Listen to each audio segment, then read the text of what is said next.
Hola, hola, ¿cómo va? Aquí estamos en el Centro Cultural de la Cooperación, en la Sala Pugliese. Centro Cultural de la Cooperación que lleva el nombre del querido Floreal Gorini. Repetí Pugliese 2 veces. Y una más Pugliese más. Y hoy, para pensar la Argentina que nos importa, la doctora Graciana Peñafort. ¿La acompañamos?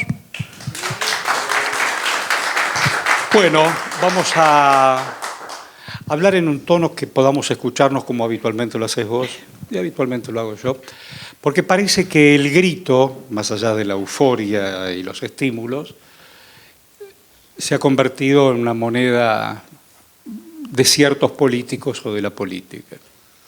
¿Cómo hacemos para ponernos de acuerdo?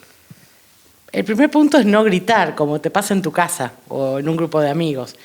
Cuando vos gritas, de alguna manera estás impugnando el otro o le estás condicionando a priori la opinión, porque alguien que recibe un grito, su primera reacción va a ser defenderse, es decir, de alguna manera ya lo estás desafiando. Y creo que eso tiene mucho que ver con la situación con la prensa, porque la prensa creo que se había acostumbrado a ser los únicos que gritaban. Y de pronto se encuentra con otro que grita. Y es el conflicto de dos por ver quién grita más fuerte. Pero en el medio lo que desaparece es la cuestión pública. Porque yo leo editoriales sobre la libertad de expresión, pero no leo editoriales sobre las otras muchas libertades y derechos que se están restringiendo. Por ejemplo. Desde la situación de los jubilados, es decir, a la situación de los estudiantes universitarios, a la situación de muchos empleados que hoy, post-devaluación, están por debajo de la línea de pobreza. No es menor que tenemos casi el 53% de pobres en la Argentina. Entonces, esta discusión entre dos que gritan termina tapando las verdaderas cosas. Por eso el grito es una manera de nulificar cualquier otra expresión que no grite.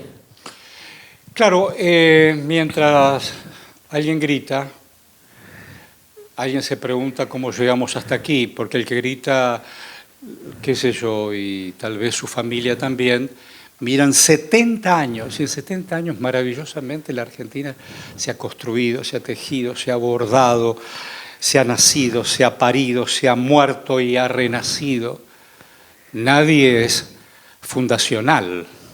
No, nadie es fundacional, pero yo voy a señalar algo. El término 70 años, sobre todo como lo usaba en principio el macrismo y después lo usa Milei, trata de desconocer algunos hechos fundacionales de nuestra historia. Es muy difícil pensar la Argentina sin la dictadura militar. Y es muy difícil pensar la política de la Argentina sin la dictadura militar, porque hay que pensar que 30.000 de los más formados y militantes cuadros de los años 70 no están. Agradecemos a aquellos que sobreviven, pero hay un enorme capital humano formado y politizado que desapareció, que fue asesinado por la dictadura militar. A mí también me cuesta mucho pensar la Argentina sin lo que significó el 2001, porque fue una crisis con aspiraciones fundacionales. Más allá de que no se fue nadie finalmente, pese a que se vayan todos, lo que demostró es algo muy tremendo, en el buen sentido, a favor de la Argentina, que es la capacidad de resistencia. Y creo que en algún punto es como cuando uno sobrevive a una gran tragedia. No deja de sufrir, no deja de ser menos trágico, pero tiene la noción de tantas pasamos, otra más, esta la podemos pasar también. Entonces yo tengo la sensación que reducir a 70 años es omitir algunos hechos históricos que pasaron mucho después de los 70 años. Es más, yo soy muy crítica a la expresión los 70 años de peronismo, que le gustaba tanto el macrismo, porque creo que es estigmatizar a un movimiento social, que le guste a quien le guste. Claro, a mí me gusta, yo soy peronista, pero le gusta a quien le guste. Cuando conoces Latinoamérica te das cuenta cómo se nota que en otros lugares de Latinoamérica no pasó el peronismo. Es decir, algunas cuestiones que en la Argentina hemos naturalizado, te vas a Chile y no existe, como la educación pública o el acceso a la salud pública mínima, y son todas cosas que nosotros en buena parte le debemos nosotros como argentinos, le debemos a la política que implementó el peronismo.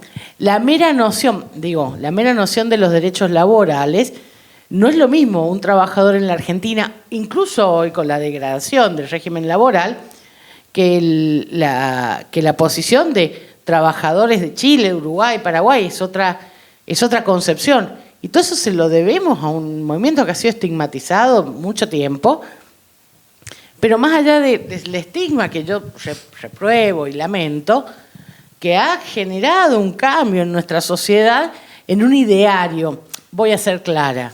Cuando yo meto en la urna un voto con la cara de Evita, ese voto me dice algo sobre qué pienso del trabajo infantil, qué pienso de la seguridad social, qué pienso de los derechos laborales. No sé, cuando meto un voto con la cara del león, no sé qué piensan de esas cosas y lo que supongo es todo malo, voy a ser honesta. Mencionaste todo lo que tiene que ver con derechos, con derechos. De pronto se rematan los derechos, se ignoran los derechos. No solamente trabajé toda la vida y te apaleo porque no me interesa, porque el déficit no me cierra si te pago a vos, pero perdono el impuesto país. Y los que más tienen, esta te la perdono, pero a ellos los voy a seguir robándole ese pedacito de todo lo que aportaron. ¿Cómo se juegan hoy los derechos? Bueno, yo te diría que lo más grave que pasa con los derechos, primero es que son desconocidos sistemáticamente. A ver, vamos a ir, déjame desglosarlo. Los derechos son, en general, voy a reducirlo a los derechos humanos, no es algo que yo me lo tengan que reconocer. Yo tengo determinados derechos a la vida, a la libertad, por mi condición de ser humano. Lo que hace el Estado es simplemente se limita a reconocerlos y a no interferir con esos derechos.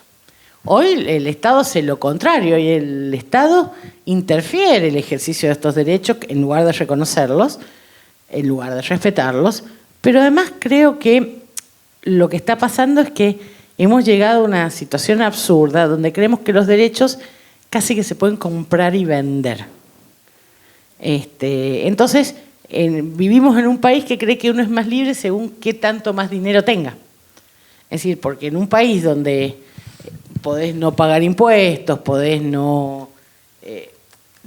como decía uno de los filósofos, estoy siendo sarcástica, quede claro, uno de los pensadores de los libertarios, claro, la libertad es poder elegir si tu hijo se va a la escuela o se queda ayudándote en el taller.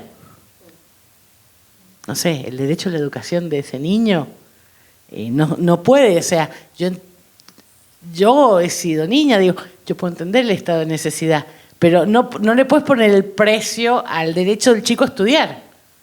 Entonces, yo siento que muchos derechos hoy están reducidos a una mera variable económica. Lo veo dramáticamente con el tema de los derechos laborales, también lo veo dramáticamente con el tema de la salud. Y lo veo en muchas posiciones que tiene este gobierno, en el cual los derechos pasan a estar casi tarifados. Y eso me genera mucho espanto. Digo, cuando se decide desde lo absoluto. Somos testigos de un poder absoluto, principio y final. Está todo bien, son 257, lo sirve, no sirve, pero finalmente lo que yo decido, dice, es absoluto, punto y final. Digo, ¿qué pasó? ¿Qué pasó? Yo creo que pasaron muchas cosas, Horacio. Creo que en principio hubo un diagnóstico acertado de Milei, como en su momento hubo un diagnóstico acertado del macrismo, con que había una enorme insatisfacción popular respecto a la representación política. Esta misma insatisfacción que veíamos en el 2001, que se vayan todos, que al final no se fue nadie, voy a ser reiterativa en este punto. Primero hubo una enorme insatisfacción popular, que eso lo detectaron bien ambos y cuestionaron estas representaciones. Después creo que la pandemia tuvo consecuencias muy nocivas, voy a decir esto. Durante 1 año y medio estuvimos encerrados en las casas viendo lo que nos decían por televisión, sin ningún filtro, porque ni siquiera teníamos el filtro de la sala de profesores. Es decir, de debatir esto, porque uno llega sale de su casa, va a dar clase, en mi realidad, y digo, che, ¿viste lo que pasó en el programa de Susana? Lo debatís, pero en pandemia muchos de nosotros no teníamos ni siquiera con quién debatirlo. Es más, actividades sociales como los cumpleaños, hacíamos cumpleaños. Creo que eso fue algo que impactó mucho porque nos volvimos tipo un camino virgen para que todo tipo de ideas entrara a nuestra casa y a nuestra conciencia, porque vamos a ser honestos, en realidad uno tiene un mal hábito que tiene que ver con los medios prendidos en automático, sin reflexión. Uno se sienta a comer y prende la tele. ¿Está escuchando? No, probablemente no estés prestando, como mucho prestarás atención a un titular, una cosita, pero no estás escuchando atentamente, porque cuando uno escucha atentamente puede impugnar lo que está escuchando. Pero uno va naturalizando cosas que se dicen en televisión y eso estuvimos sometidos a 1 año y medio, de eso sin filtros de ningún tipo, ni siquiera sociales. Creo que hubo un enorme debilitamiento de la figura de la autoridad presidencial. En esto voy a decir algo que para mí fue grave. Estábamos todos encerrados y vino el cumpleaños en Olivo. Que voy a hacer yo no comparto la furia, pero la entiendo. Uno no podía ver a su nieto recién nacido, a su padre enfermo, y de pronto ves al presidente que nos tenía en nuestra casa para cuidarnos, no para jodernos, festejando un cumpleaños. Y después hubo una cosa que tuvo que ver con una situación de enorme asimetría económica, que tuvo que ver con la diferenciación entre los trabajadores del sector privado, muchos de ellos declarados trabajadores esenciales, incluso teniendo que ir a cumplir sus tareas en pandemia, con la situación cuasi privilegiada de los trabajadores estatales, que pudieron seguir haciendo home office sin ir a trabajar y cobrando. Entonces creo que eso fue visto por una parte importante de la sociedad como profundamente injusto.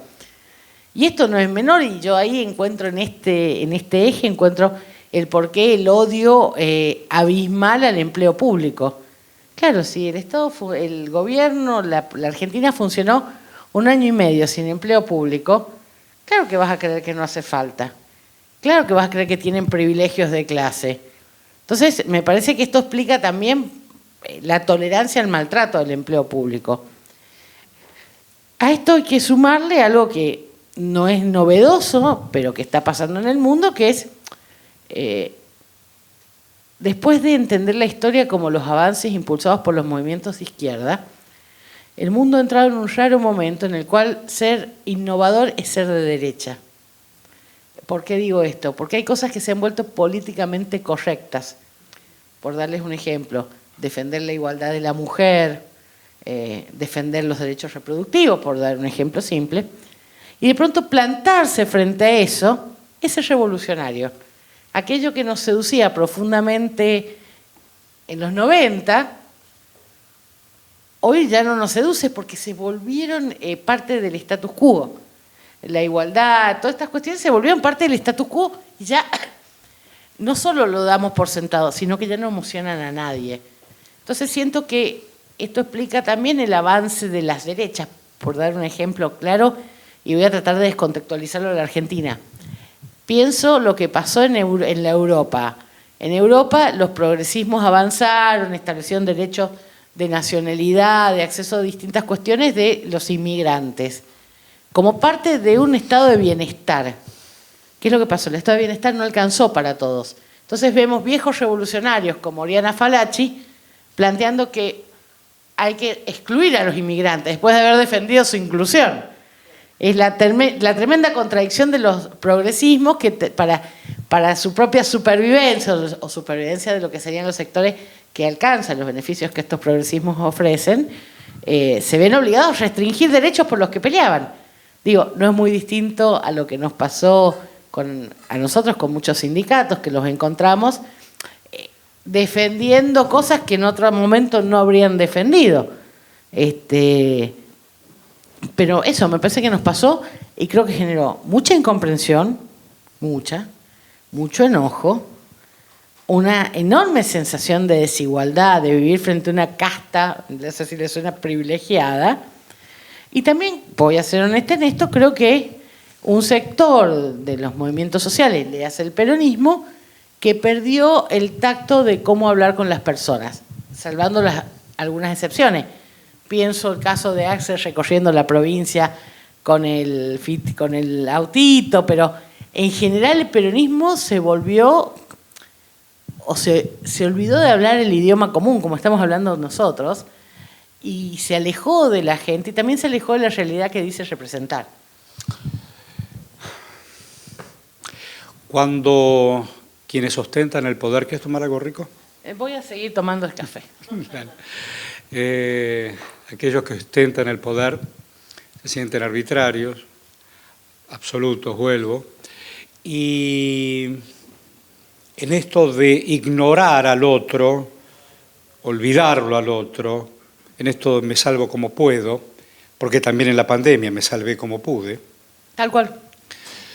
No te necesito. Sí, pero mirá que yo era el Estado porque era médico, iba a tu casa y te di la vacuna y te llevé con el avión este que ahora vos querés vender, te fui a buscar la vacuna y te la traje. Ah, mira, no me importa. Porque hay 5 o 6 fulanos y fulanas que por la tele te cuentan otra película. Esa película virtual, porque vos crees, aunque estés comiendo y te muela la oreja, ¿qué dijo? Ah, parece que tiene razón.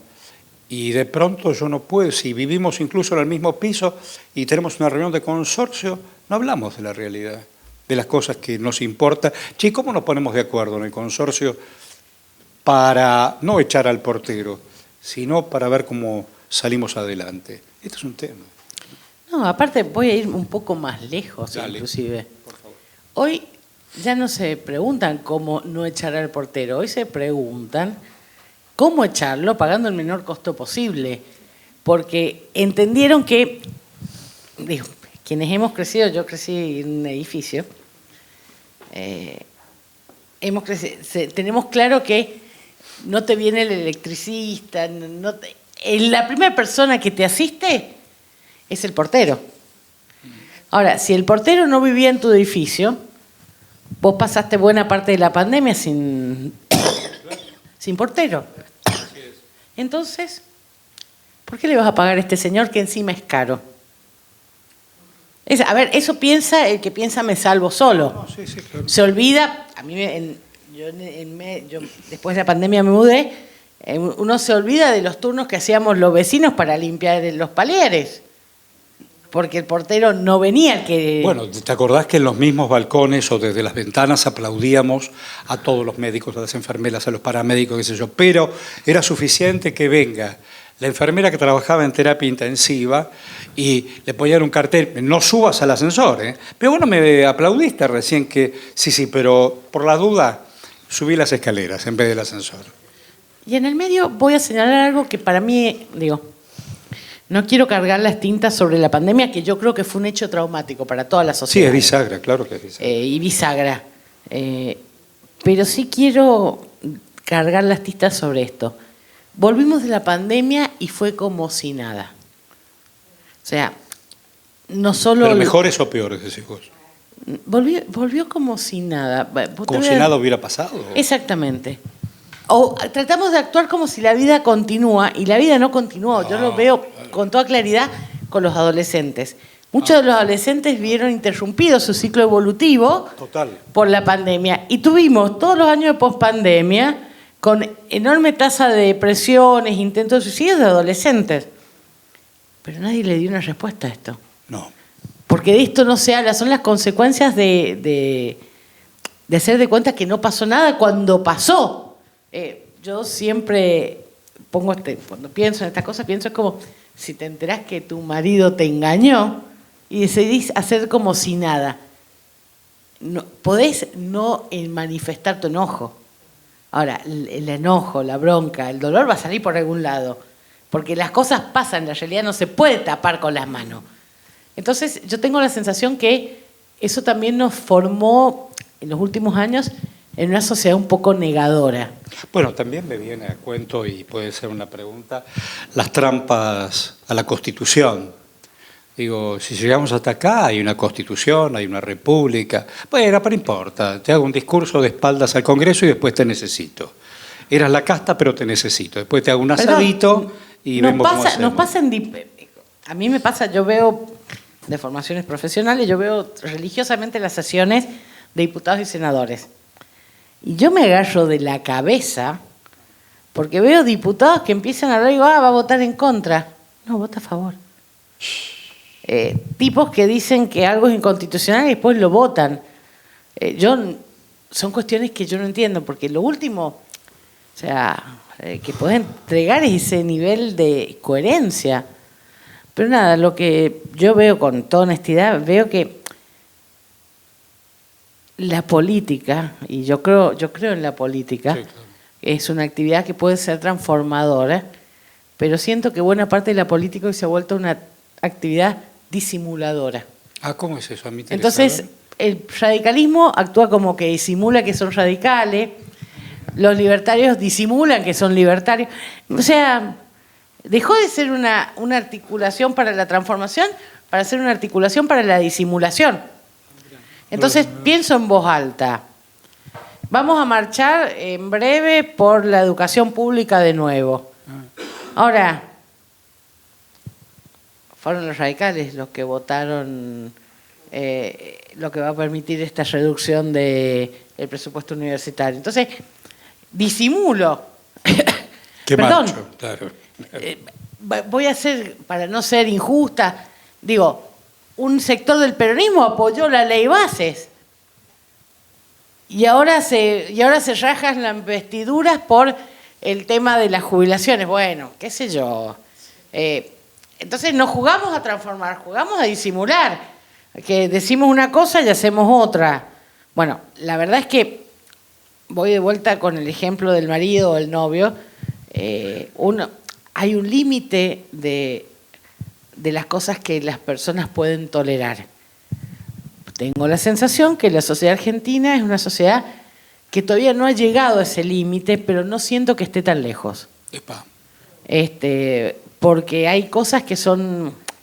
Voy a dar alguna cuestión básica. Yo pienso que hay una aspiracional que es común a todos nosotros, y voy a decir algo que si quieren es re white people problem, pero hay una aspiracional que tenemos todos, que es la posibilidad de estudiar. El diferencial se va a hacer si estudiamos. Te lo dice cuando no querés ir a las 6 de la mañana a la escuela, te lo dicen cuando no querés ir al secundario. Tu posibilidad de ser el diferencial, la posibilidad de vivir mejor de lo que vivían tus viejos y de hacer que tus hijos vivan mejor de lo que vivías vos, te lo da la educación. Hoy. Ahora, por eso cuando se meten con la educación, se meten con el aspiracional argentino, aunque no es una obra argentina, aplica muy bien aquello de mi hijo el doctor, porque el autor es uruguayo, pero lo que quiero decir es esto, se metieron con algunas cosas y esos fueron límites que la gente puso. Es decir, no, bueno, con la educación no, porque ok, yo estoy enojada con la política, ahora mi enojo con la política no te va a permitir dejar a mis hijos sin educación universitaria, porque yo que soy mamá o papá quiero que vivan mejor que yo. Claro. Y no hay otra herramienta. A ver, porque también hay una cosa del mundo de los adultos que es difícil de explicar, a mí me costó bastante entenderlo, y es que cuando yo pienso en el trabajo como yo lo conocí. Pienso en un trabajo con aguinaldo, con vacaciones pagas, con seguridad social. Seguramente los chicos más jóvenes, la generación que viene, no, o sea, yo pienso en el típico trabajo que se mantiene a lo largo del tiempo, donde yo crezco en mi carrera. Cuando uno habla con los chicos más jóvenes, ellos no quieren eso. Creen que estar más de 5 años en un trabajo es casi ser un fracasado, porque quieren evolucionar. Entonces, las cosas por las que yo perdía el sueño y quería progresar, que era tener los beneficios, la antigüedad, para el que viene detrás mío no tiene ningún valor. Y esto también dificulta mucho el explicar por qué es importante defender los derechos laborales. Porque, claro, yo entiendo que a los chicos jóvenes no les conmueva, porque no quieren lo mismo que quería yo. A mí en los 90 no me costaba nada defender, porque yo era lo que yo quería, lo que estaba pasando iba en contra de lo que yo quería, pero ahora, ¿cómo le explico a las gracianas de hoy que tienen que salir a defender derechos laborales? tiene que ver con este idioma que dejó de hablar la política. También te puedo hacer una pregunta. Sí. A ver, bueno, vos sos abogada, el derecho y toda esa historia buena de poder defender lo que vos estás convencida. Vos defendiste, entre otros, a Héctor Timerman, trabajaste para la defensa de Cristina. ¿Cómo se defiende cuando uno está convencido que el otro es inocente? ¿Cómo se hace eso? Mira, yo para contar eso voy a contar una anécdota hermosa que lo involucra a Héctor Timerman. Yo quiero contarles, el papá de Héctor Timerman, Jacobo Timerman, estuvo detenido y torturado por la dictadura militar. Y tenía de abogado a uno de los mejores constitucionalistas de la Argentina, que se llamaba Genaro Carrió. Y Héctor un día, ya muy enfermo, yo iba a llevarle los escritos y contarle lo que estaba presentando. Y me hizo el mejor cumplido que me han hecho jamás como abogada. Me dijo, ay, sos igual que Genaro Carrió. Me dice, le dije, ¿qué te decís? No, me dice, Genaro Carrió traía los escritos para que mi mamá los viera. Y yo le explicaba a Genaro que mi papá estaba preso por motivos políticos y que no iba a salir por motivos jurídicos, que iba a salir cuando la política decidiera que iba a salir. Y Genaro Carrió me decía, tienes razón, Héctor, pero cuando la política quiera liberar a su papá, hace falta que estén estos escritos, así que hay que escribirlos igual. Ay, qué bueno es. Y me dijo, sos igual, dice, porque esta situación es puramente política. Lo que hay que entender es que se defiende primero con la responsabilidad de que alguien te está confiando algo tan valioso como su libertad y su buen nombre. Es muy difícil defender a alguien sin creer que estás defendiendo esos valores que a mi criterio son valores supremos. Y se defiende dejando lo mejor de uno. Y no es un lugar común. ¿Qué implica dejar? Yo siempre doy ejemplo. Yo no quería tomar la defensa de Héctor Timerman porque era mi amigo. Y yo en general trato de no defender amigos porque me cuesta mucho poner distancia entre el caso y yo. Y voy a decir algo que yo aprendí. Mi problema no fue defender a un amigo. Lo que yo no estaba preparada ni de casualidad era para ver una agonía. En mi familia tienen el saludable criterio de morirse rápido, un infarto, un ACV, y no cuentan más la historia. Yo no había visto, en mi familia no ha habido agonías. Y yo te diría que lo más tremendo de toda esa defensa fue tener que ver la agonía de alguien que uno quiere.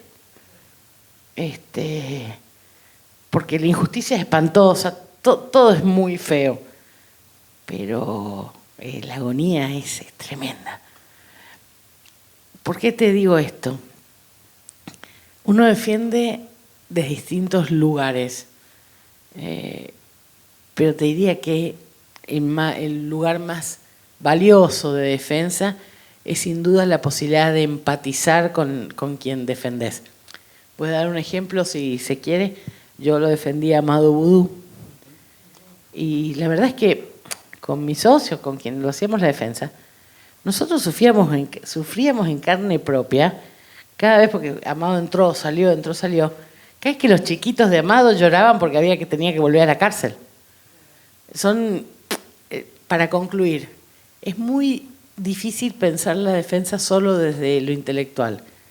Tiene que haber un contenido emocional. No, es muy difícil.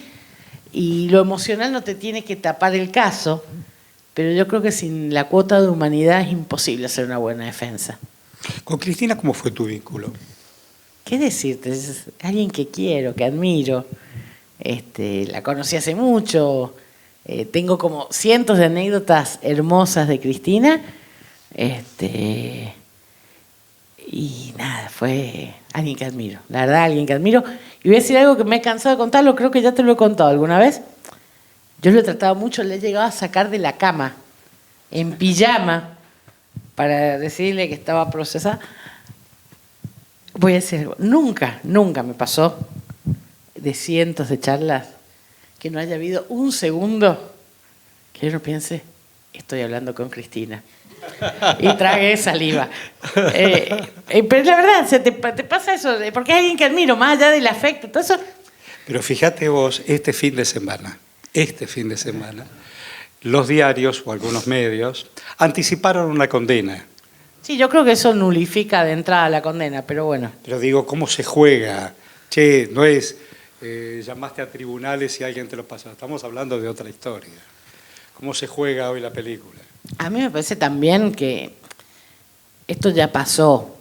Cuando los medios empiezan a publicar las sentencias antes que las sentencias estén firmadas, claro. Lo que está jugando es otra cosa. Lo que están señalando es una voluntad política de un interés determinado de que esa condena se concrete. Entonces, no me cabe duda, yo leí la misma nota escrita por el periodista de La Nación y no me cabe duda que es el diario el que tiene, o Macri que está detrás de ese diario, el que tiene interés en que Cristina termine presa. Porque la verdad es que ningún juez que quiere que una condena de ellos se verifique y salga sin problemas va a adelantar la condena. No tiene sentido.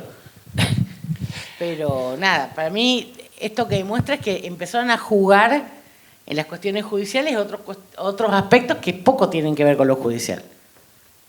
¿Cómo se reconstruye entonces la identidad política? Porque digo, qué sé yo, no se dobla ni se rompe, fueron al asado. El peronismo está todo estartalado, cada uno juega la propia. Hablan incluso hasta de un bloque evolución radical o evolución peronista. En la década del 90 eran los renovadores contra el Menema. Hoy cada uno juega para ver a dónde va, pero ninguno es líder. Nadie es líder, salvo algunos gobernadores que por ahí son votados un poquito más. Sí, también te voy a decir esto, creo que en algo eso es como una parte mala de la herencia del kirchnerismo, que era más fácil echarle la culpa a Néstor, era más fácil echarle la culpa a Cristina, era más fácil echarle la culpa a la Cámpora, por dar un ejemplo. Y la verdad es que está todo bien con echarle la culpa a quien quieras, pero crecer es poder asumir las responsabilidades. Claro. Entonces, supongamos que Cristina, Néstor y la Cámpora son lo peor que nos pasó en el mundo. Y por eso perdió el peronismo. Ahora, Cristina, la Cámpora y Néstor no gobernaron las provincias que perdió el peronismo. No. Entonces, crecer es también aprender. Uno crece cuando puede decir, sí, me equivoqué. Ok, puede haber motivos que me ayudaron a equivocarme, errores de... Ok, pero la culpa es mía, la que tomó la decisión equivocada. O sea, la que decidió enamorarse con el psicópata y no del buen chico fui yo. ¿Por qué pasó? Bueno, lo trataré en terapia, pero creo que nos faltó un poco de madurez.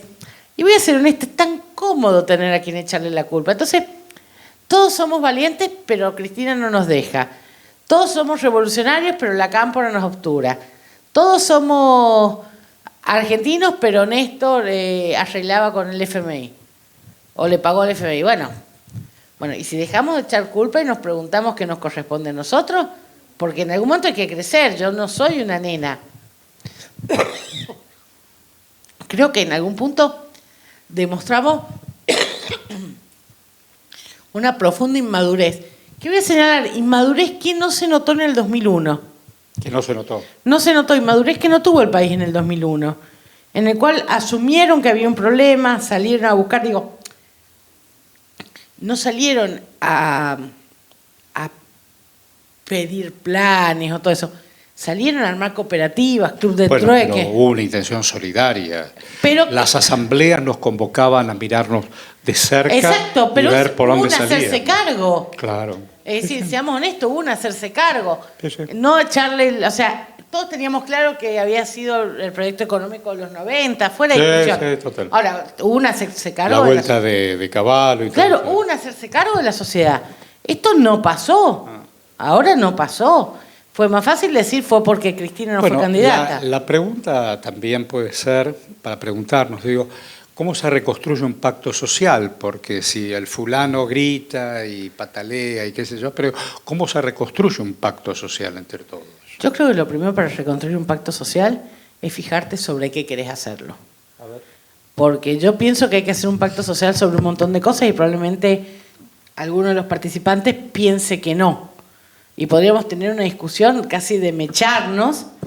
Pienso en voz alta lo que podría pensar Ezequiel, que tiene 23 años, sobre derechos laborales, con lo que pienso yo. Entonces, no sé si esos son los ejes. Me parece que lo primero que hay que hacer es poner con mucha claridad cuáles son los ejes del pacto social. ¿Y qué estaría fuera de discusión? Y yo creo que hay cuestiones que están fuera de discusión. El concepto de soberanía.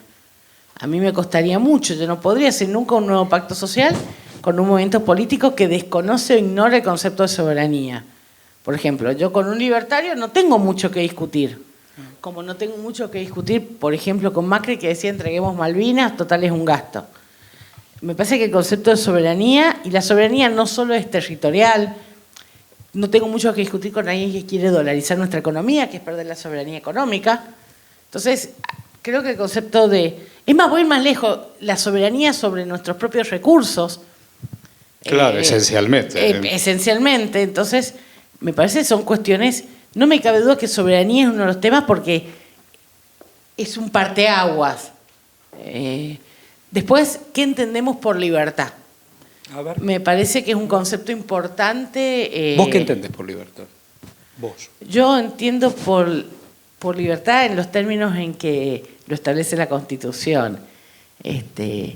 Los actos privados de los hombres que de ningún modo afectan la moral y las buenas costumbres y el orden público están exentos de la autoridad de los magistrados y solo encomendados a Dios.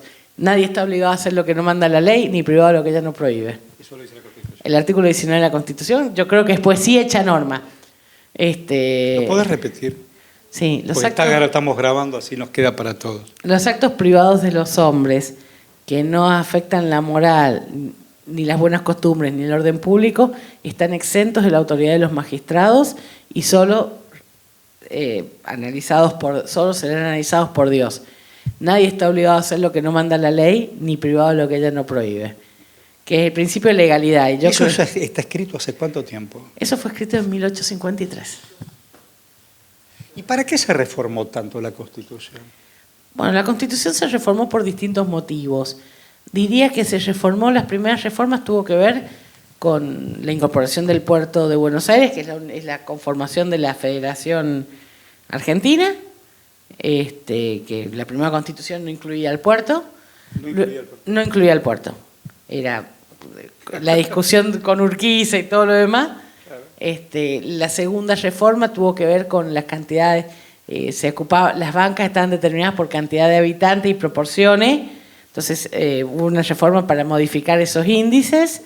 Luego vino una reforma estructural del peronismo que dijo, bueno, el pacto social es la Constitución que implica un modelo de país, entonces vino la reforma del 49, después vino la contrarreforma, ¿sí? Cuando dijeron, no, le hacemos un golpe de Estado a este nuevo orden jurídico y por bando militar, una cosa insólita, derogaron una Constitución.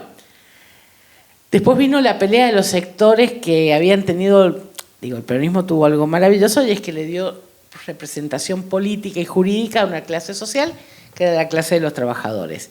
Esta clase social, mucha dictadura militar, pero no podían anularla. Entonces vino una cosa medio acomodaticia, fue la reforma del 66 en Onganía, del 56, del 56, no, 57, pero estaba confundiendo con la ley de Onganía.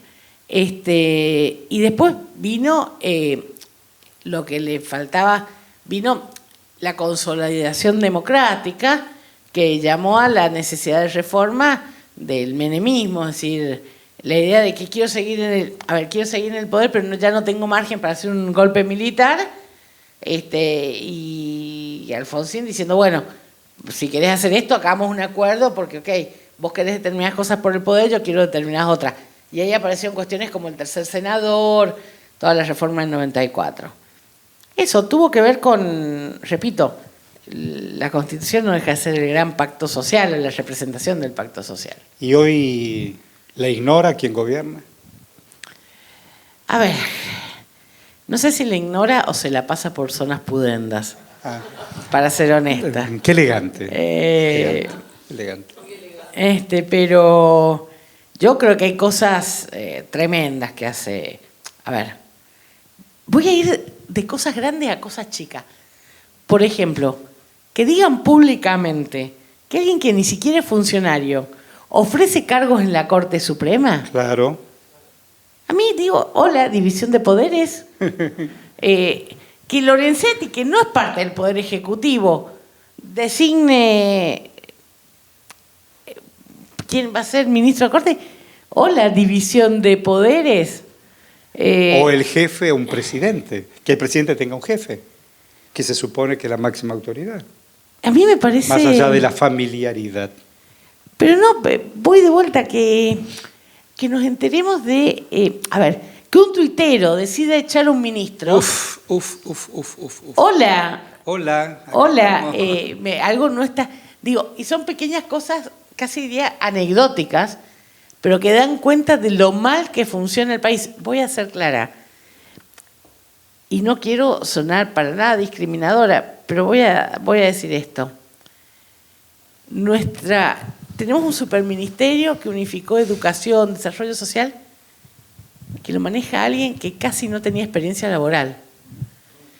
Nuestro secretario general de la presidencia, antes de ser secretaria general de la presidencia, hacía tortas y tiraba el tarot. Digo, qué lejos que estamos de las personas. Y no digo que todo lo que hubo antes fue una maravilla, porque tal vez no lo fue. Pero esto ha pasado... Perdón, voy a decir algo más grave. Diputados de la Nación fueron a ver a los genocidas y cuando tuvieron que dar explicaciones dijeron que no sabía quién era Astiz. Hola, Argentina. Qué sé yo, a mí me parece que esto tiene que ver con un nivel de deterioro de la representación y de los representantes que tenemos, que es gravísimo. Y pienso realmente, con ese nivel de representantes, es muy difícil pensar un nuevo pacto social. Digo, a modo casi de ir cerrando la idea, ¿cuál sería un punto de partida? Si vemos todo deshilachado y desmembrado, ¿cuál sería un punto de partida? No sé si hay me encantaría decirte que hay un punto de partida, porque no lo hay. No. Hay varios puntos de partida. Primero, te diría que lo primero necesitamos tener representantes que honren sus mandatos. Es decir, esta gente que llegó diciendo una cosa y que termina votando otra, no me sirve. No me sirve para reformar nada. Lo segundo que te diría es tener muy claro los conceptos que estamos dispuestos a discutir realmente. Voy de vuelta. Soberanía, identidad nacional, recursos naturales, etcétera, etcétera. Me parece que son cuestiones básicas que, así como hay una ley de coincidencias básicas para una reforma constitucional, tendría que haber una ley de coincidencias básicas para un nuevo pacto institucional. Pero reitero, es imposible pensar este pacto interinstitucional si yo voy a discutirlo con gente que tiene cosas todo negociables. Voy a ser claro en esto. Nos hemos acostumbrado al valor del pragmatismo. Yo creo en el valor del pragmatismo, pero respeto mucho los políticos que hay cosas que no negocian. Porque el que está dispuesto a negociar todo también está dispuesto a negociar lo que negoció conmigo. Claro. Entonces, claro, si claro. todo es negociable, no hay un punto de partida. Voy de vuelta. Me parece, y creo que eso era lo que tenía casi de saludable el viejo esquema bipartidario, que no defiendo, voy a ser clara, pero que tenía esto. En el viejo esquema bipartidario, los radicales siempre iban a apoyar determinadas cosas y los peronistas siempre iban a apoyar determinadas cosas. Lo que está pasando, estamos viendo que el pragmatismo ha ganado el peronismo y el radicalismo, y ahora aquellas cosas que dábamos por descontado ya no las apoyan. A mí me cuesta mucho entender ese mundo sin... A ver, yo no creo en los absolutos, pero un poquito. Algún poquito de absoluto hay que tener. Porque, repito, si todo es negociable, entonces nada es realmente tan importante. Y la verdad es que si pensamos en pactos fundacionales, en nuevos tratados, en nuevos contratos sociales, en nuevos esquemas de valores, necesitamos cuestiones que den la certeza de que estamos frente a absolutos. Yo no creo que, yo soy muy católica, pero yo no creo que la religión sea un absoluto. Lo vimos claramente con el tema del aborto, por ejemplo. Yo vengo de una formación en la cual, para mí, hacerme un aborto es una situación impensada.